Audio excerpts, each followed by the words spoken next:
Hold on to your bones, because you're back here with me, Skellywampus, and we are back in our bite-sized Redstone series, and today we are going to be talking about repeaters.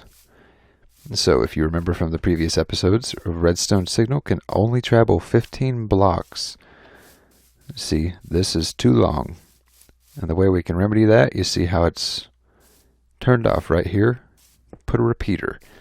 And this, I would argue, would be the repeater's main purpose, is to boost a redstone signal to make it travel further than 15 blocks.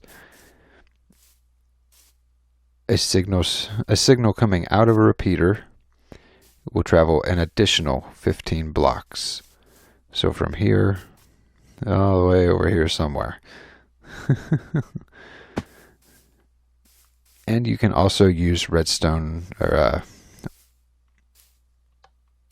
and you can also use repeaters to power whatever you're trying to send your redstone signal into.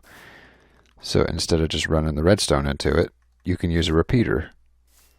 And that comes in handy if, like in the redstone episode, if you've got two items right next to each other. And here's another one. If you run a repeater into a block that the game considers not transparent, so most blocks, that block will actually be powered. And that is that conduction I was talking about in a previous episode. The signal will conduct from this block into this and power it. And that is also extremely useful. And what you can do here is there are two states of powered blocks. This is called hard powered, and this is called soft powered. And the difference between that is if you run a repeater into a block, it's hard powered. You can pull a signal out of this, the block itself. Whereas if you just run redstone into it, it is soft powered, and you need to use a repeater to pull the signal out of it, because if we just hook redstone up, it just doesn't even care. But if you hook a repeater up, it works just fine. And oh wait, I had my own setup for that. Yep. Hey, you need a repeater there. That's soft powered. I don't know why I forgot about that. Look at me, I'm forgetting my own setups.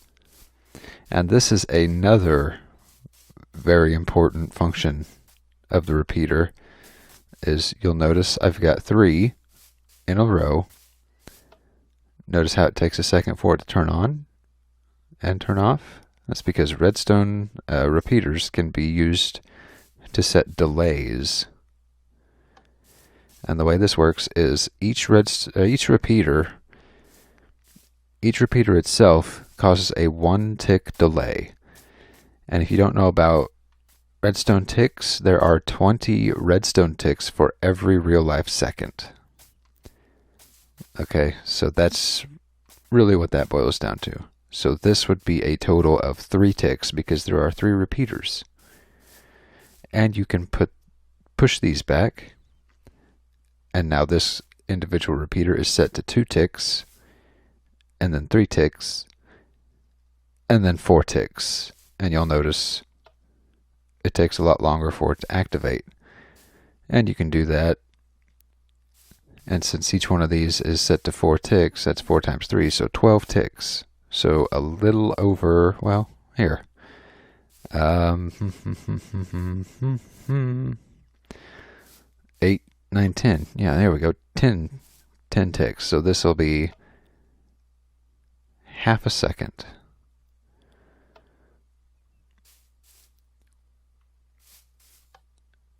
Maybe my brain's just being stupid, but that feels like a long half second. But 4 ticks, 4 ticks, 2 ticks, so that's 10. And like I said, there are 20 ticks per second. And another thing you need to be aware of, if you do something like this, okay, if somewhere in your contraption you have something like that set up, this can cause issues because it won't turn off. unless of course you're wanting it to not turn off. No matter what you do, it just stays powered. And really the only thing you can do with that is break the redstone and put it back. And this is actually, this was around a long time ago as a redstone clock. And you can make it slower and, well, I didn't mean to do that.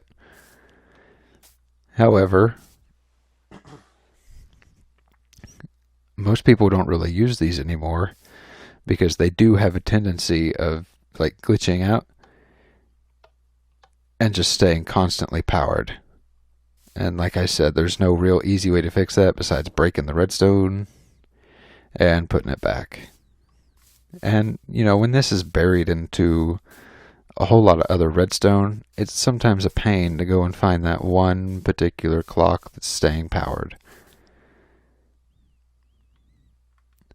And another thing to remember, don't mind me forgetting to set part of it up. Okay, so this will turn both of them on, and that's because repeaters, if you see, there's a little arrow on there. It will only allow a signal to travel in one direction. So signal can go this way just fine. However, it will not allow a signal to pass through the opposite direction. So make sure when you're setting up repeaters, your arrows are all set the right way. And I think that's going to be it on the repeater episode. I hope you guys enjoyed it. Wow. I hope you guys enjoyed it. And I hope this stuff is helping you out. I played Minecraft for 6 years before Redstone finally started clicking in my brain. So if you don't get it, don't feel bad. It's kind of strange to get the grip of at first.